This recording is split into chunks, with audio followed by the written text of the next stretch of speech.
Inaelezwa kuwa kadiri siku zinapoelekea mbele, uwepo wa usawa wa kimtazamo, kifikra ndani ya Chama cha Demokrasia na Maendeleo Chadema kwa baadhi ya wanachama wake inatajwa kupungua kutokana na kile kinachoelezwa kuwa lipo kundi linalounga mkono ajenda ya chama hicho ya hivi sasa ya no reform, no election, na lipo kundi la wanachama ambao wanapinga ajenda hiyo wakikitaka chama hicho kujikita katika kinyang'anyiro cha uchaguzi mkuu unaotarajiwa kufanyika mwezi Oktoba.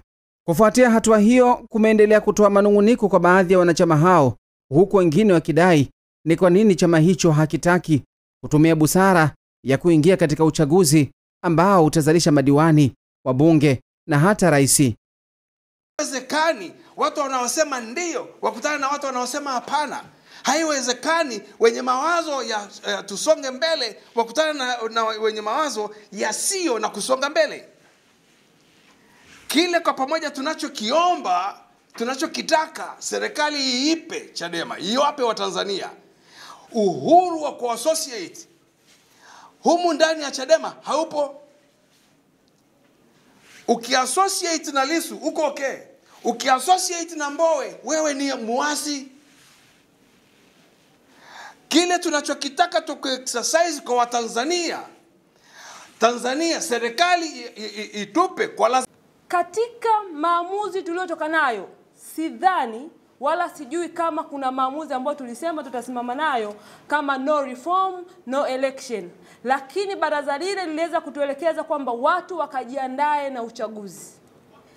Tunaendaje kwenye uchaguzi? Tutaambizana tutakavyokuwa tunafanya vikao vya ndani, ikiwa ni pamoja na kutaka mabadiliko ya reforms, lakini sio kususia uchaguzi.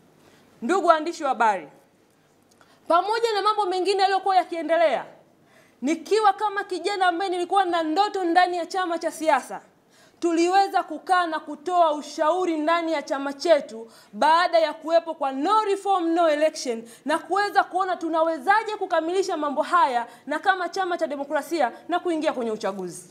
Lakini maazimio yale na ushauri ule ambao tuliufanya na kuweza kupeleka ndani ya chama, tulionekana wasaliti. Tulionekana ni watu ambao wenye njaa. Tulionekana ni watu ambao wana uroho wa madaraka. Kitu ambacho leo hii kimeniona sina tena thamani hata ya kuwa kiongozi ndani ya chama, wakati huo tunatoa ushauri na kuonekana wasaliti ndani ya chama changu. Haya ni mambo ambayo yanaumiza sana. Ni mambo ambayo yanatia uchungu kwa kile ambacho tumeweza kukijenga kwa miaka 18 ambayo nimekaa ndani ya Chadema.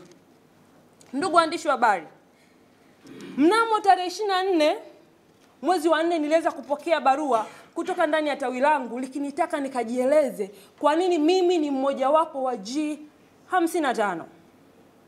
Kinyume kabisa na katiba, kinyume kabisa na utaratibu na kanuni tulizojiwekea. Mara baada ya hoja na mitazamo hiyo, wanachama hao wote kwa umoja wao wakaamua kujitoa katika chama hicho, huku akidai kuwa maamuzi hayo yanatokana na wao kutopewa kipaumbele katika chama hicho kutokana na kile kinachoelezwa kuwa wamekuwa wakidharauliwa kifikra na kimtazamo katika chama hicho. Kila mtu ana uhuru wa kuchangia maoni yake na mawazo yake.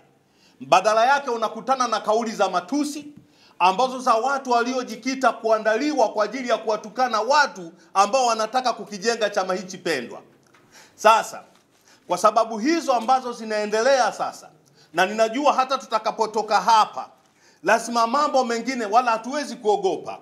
Tunaondoka katika chama hichi leo na tutabaki kuwa raia wa kawaida, lakini bado sisi ni wanaharakati ndani ya mioyo yetu, kwa sababu tuna vitu vya kufanya kwa ajili ya maendeleo ya jamii na kwa wananchi kwa ujumla.